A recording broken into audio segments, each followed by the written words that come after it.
Quran is literally false but metaphorically true. I don't categorically no, that's not the case. The Quran is true. To say it's literally not true, I don't know what would give you that suggestion. Maybe like a false reading of the Quran, maybe like a misinterpretation of the Quran might appear to certain people not to be true, but the Quran is categorically true. Maybe some people haven't understood some verses, and that's why it appears like that to them. The Quran, see, people, you have to understand something, and I said this in a discussion once with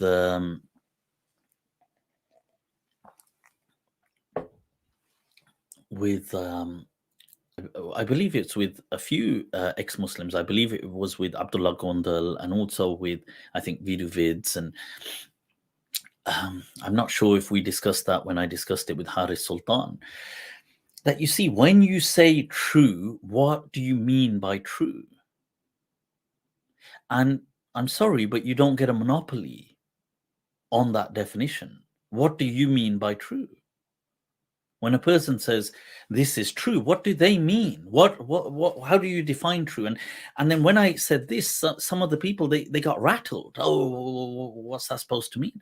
It means exactly what I'm asking. What does true mean? Objectively true, scientific, empirically true, philosophically true, rationally true, logically true, perceptibly true, symbolically true, metaphorically true, literarily true.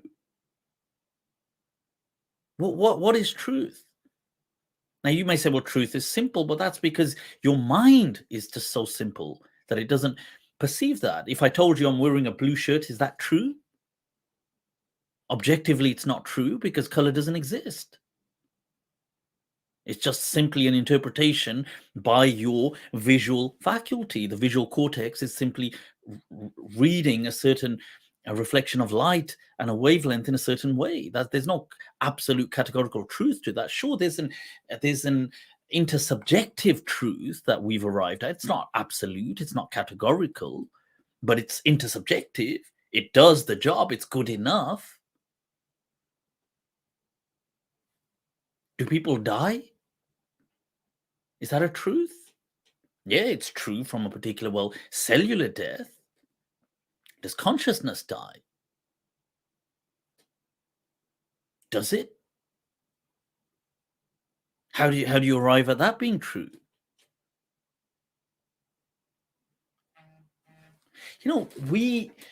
So when people reduce it to a binary like that, it's really just indicative of a restrictive mindset.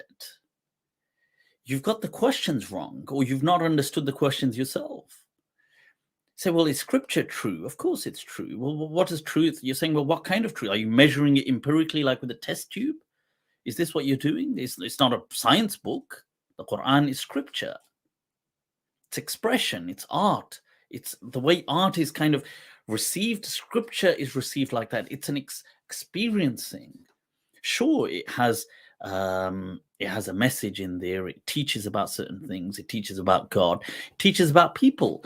Well, you could say, well, okay, did these people exist? That's a question. That's a historical question. Now you're speaking about historical truth. Yes, we would say these people existed. Now, you could say, well, there's no historical record of Abraham having existed. Fine, but that doesn't deny that he existed. So at most you could say that there is no, you could say, well, history hasn't preserved Ibrahim alayhi salam since he was 4,000 years ago. Well, there's no surprise there. We're not expecting history to have preserved him. It's an oral tradition.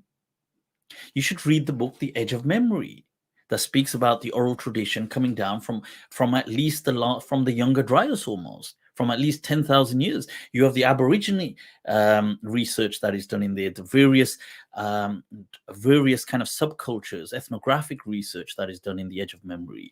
They speak of oral traditions of memories being passed down, often as narrative, sometimes just descriptively, for anything between 5 to 10,000 years, and in some cases allegedly more. How does that even happen? How do you explain that? You see, you're just kind of dumbfounded. You don't know how to answer it. The Aboriginal cultures, when they would explain that there used to be land there, and then now we know there was land there, and they would explain it exactly, although they would have a mythological version to explain what happened, but it was the kind of Younger Dryas, the mini ice age that rose and it sunk, but that's like over 10,000 years ago. How did they have that story still? So I think sometimes we have to humble ourselves. I get it that we're passionate to know the truth. I get that, but we have to humble ourselves. You see, we are not even a blip on this radar. So yeah,